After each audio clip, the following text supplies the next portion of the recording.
For decades, Japanese automakers have ruled the road. Toyota has been sitting comfortably at the top as the world's biggest car company for 3 years straight, while Honda and Nissan have built their own legacies in the global market. Their success has always come down to a winning formula: reliability, fuel efficiency, and cutting-edge engineering. But the auto industry is changing fast. The rise of electric vehicles is flipping the script, and Japanese automakers are feeling the pressure. China has surged ahead in the EV race, proving just how powerful its industry has become. Meanwhile, Japan's auto giants are at a crossroads: either adapt to the new era or risk falling behind. So the real question is, how long will China stay on top? And just how big of a threat are Chinese EVs to Japan's once unshakable car industry? Just 3 years. That's all it took for China to turn the tables and become the world's top car exporter, overtaking Japan in 2023. The strategy: flood the market with affordable gas-powered cars, especially in places like Russia and Mexico. By keeping costs low and supply high, China made sure its cars were everywhere. But that was just the beginning. While they were moving gas-powered cars by the millions, they were also making serious waves in the electric vehicle game. Nearly a quarter of all the cars they exported in 2023 were electric. And the growth? It's been nothing short of explosive. In 2020, China shipped out 200,000 EVs. Fast forward to 2023, and that number skyrocketed to 1.5 million. This kind of momentum has the world paying attention, and Japan in particular is starting to worry about how this EV surge could shake up its car industry. So, what's fueling China's electric vehicle takeover? 3 major factors. First, demand for EVs inside China is massive. Second, they've mastered the key technologies: electric motors, batteries, and everything in between.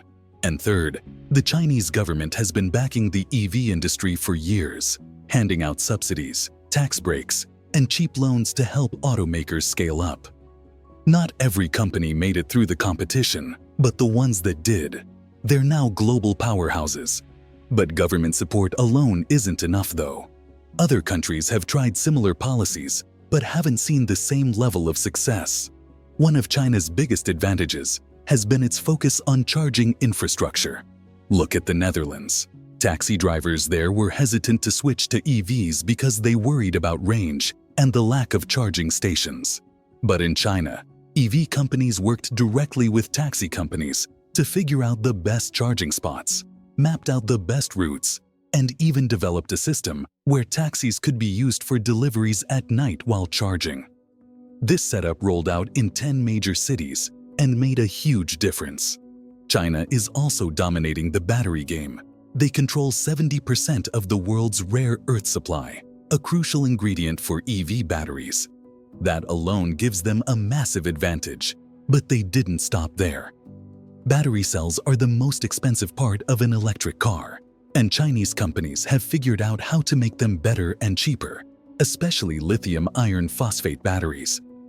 Other companies had written this type off, but China cracked the code, making them more efficient and cost-effective.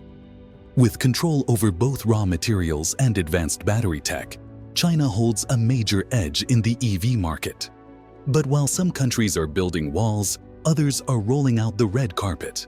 To them, Chinese EVs aren't a threat. They're an opportunity, an easy way to cut fuel use, lower costs, and reduce pollution. The Philippines, for example, just extended a tax-free policy for EV imports, making it easier for people to switch to electric. Thailand is taking it even further, offering financial incentives to push more drivers toward EVs. Chinese automakers see the open door, and they're wasting no time expanding into these welcoming markets. And here's the real game changer. BYD, China's EV giant, just outsold Tesla for the first time. The car industry is changing faster than anybody saw coming, and Japanese automakers are starting to feel the pressure. Toyota, still the world's biggest car company, has seen its profits take a major hit, losing billions. Nissan has been forced to lay off thousands of workers, and Honda's profits have dropped by 15%. Japanese automakers are struggling the most in China. Sales of their cars dropped a massive 32% compared to last year, far worse than the overall market decline. Volkswagen has also taken a hit, but Japan's automakers are in deeper trouble because they aren't selling enough electric or plug-in hybrid vehicles, the very types of cars that Chinese consumers want. And now, Chinese automakers are turning up the heat even more. They've started cutting production and slashing prices on their gas-powered cars, making competition even fiercer. That's bad news for Japanese brands, which now have to fight harder to stay relevant not just in China, but worldwide. The pressure is already forcing big changes. Mitsubishi announced a 3-month halt in production for its Outlander SUV in China, taking a $77 million hit due to slow sales at its joint venture with GAC Group. Unlike some other Japanese automakers, Mitsubishi doesn't publicly release sales figures in China, but reports from Reuters suggest they saw a massive 58% sales drop in the first quarter of last year. Yasushi Matsui, CFO of the parts supplier Denso, pointed out that Japanese companies are now sitting on piles of unsold cars in China, scrambling to adjust production. The shift in consumer preference is clear. The Nissan Sylphy, China's best-selling car for 3 years, was dethroned by the BYD Song, a plug-in hybrid. Nissan has sold over 5 million Sylphys in China and is now trying to stay in the game by pushing an electric drive hybrid version that qualifies for government incentives in Guangzhou. The company is also working with other cities on similar support programs, betting big on its e-Power hybrid technology to regain traction. Toyota, on the other hand, has been slow to go all in on electric cars, opting to offer a broader range of options instead. But experts say this cautious strategy is backfiring in China. Auto industry expert Bill Russo warns that Japan is falling behind in the EV race, and as electric cars become cheaper, more consumers, especially those who usually buy foreign brands, will make the switch. The numbers don't lie. Japanese car sales in China accounted for just 18.5% of the market in early 2024, a steep drop from 24% a few years ago. Toyota's sales fell by 14.5%. Nissan had it even worse, with sales plummeting by 45.8% in the first quarter of 2024. Mazda's numbers were even more brutal, down 66.5%, while Honda wasn't far behind with a 38.2% decline. Honda's CEO Toshihiro Maibe openly admitted that Chinese automakers have outpaced them in software technology, from self-driving features to in-car entertainment. While Japanese brands are known for their durability, Chinese companies are winning customers over with cheaper EVs packed with the latest tech. Industry experts warn that this isn't just a China problem. Japanese automakers could soon face the same challenges in the US market. But let's be honest, Chinese car companies are shaking up the EV game, pushing the whole industry to level up. It got so real that even longtime rivals had to switch up their playbooks. Take Nissan and Honda, two of Japan's biggest automakers. Instead of going head-to-head like they usually would, they decided to team up on EV development. Why? Because companies like BYD are coming up fast, and if they don't adapt, they'll get left behind. But Nissan had bigger problems. Their partnership with Renault collapsed, leaving them in financial trouble. Profits had plummeted over the past months, and they were losing money on car sales. To cut costs, they slashed production by 20% and laid off 9,000 workers. On top of that, they had to lower their profit expectations for the year by a massive amount. Some analysts even worried Nissan could go bankrupt by 2026 because of a looming debt payment. Then, another bombshell dropped. Reports surfaced that Nissan was canceling its planned merger with Honda. The news sent Nissan's stock price tumbling in Tokyo, while Honda's stock actually went up. Nissan quickly responded, saying nothing was official yet and discussions were still ongoing. They promised an announcement soon, but the uncertainty only added to the chaos. CNN reached out to Nissan and Honda for comments, but neither responded.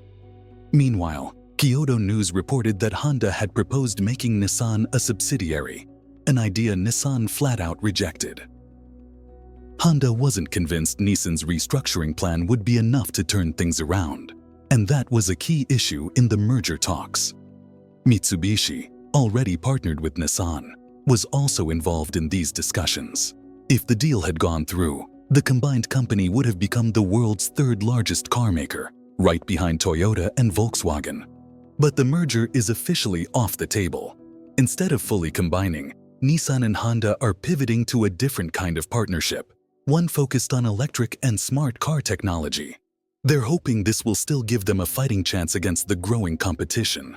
Industry analysts weren't surprised by the failed merger. They pointed out that many auto industry mergers fall apart, and this one was always going to be tough. Nissan, struggling with poor sales and leadership issues, was hoping the deal would give them a much-needed boost. Honda, on the other hand, entered negotiations from a position of strength. They already sell more cars than Nissan and have a stronger global presence. Nissan's troubles started years ago when former CEO Carlos Ghosn was arrested in 2018 for alleged financial misconduct. He denied the charges, fled to Lebanon, and has been living there as a fugitive ever since. His downfall left Nissan in a weakened state, making their recent struggles even worse. Honda's CEO Toshihiro Maibi made it clear from the start. They'd only consider merging if Nissan could prove they were turning things around. But they couldn't agree on the terms.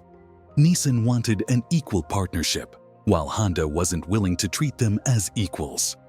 Jesper Kohl, an expert from Monex Group, explained that in Japan, it's crucial to make mergers appear balanced. One company clearly taking over the other would be seen as disrespectful. Kohl also pointed out that Honda may have dodged a bullet. From his perspective, Honda merging with Nissan would have been like taking a strong company and forcing it to rescue a struggling one.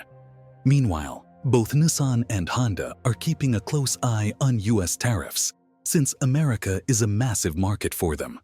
Chinese automakers like BYD are rapidly expanding, making it harder for traditional car companies to keep up. That's why Nissan and Honda decided to work together.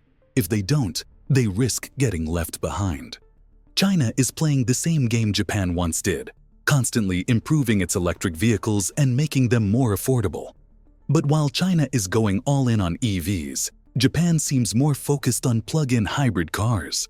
Hybrids might actually be a better option for most drivers, but they're also more expensive. This strategy is causing Japan to fall behind in the electric car race. If Japan doesn't take the Chinese competition seriously and starts investing more in their electric vehicle industry, China could end up dominating the entire car market. It's getting to the point where they might be the only ones left making cars for everyday people. But we want to hear from you. Do you think Japan's car makers can keep up with China's EV game? Drop your thoughts in the comments. And while you're at it, go ahead and like this video and hit that subscribe button for more content like this.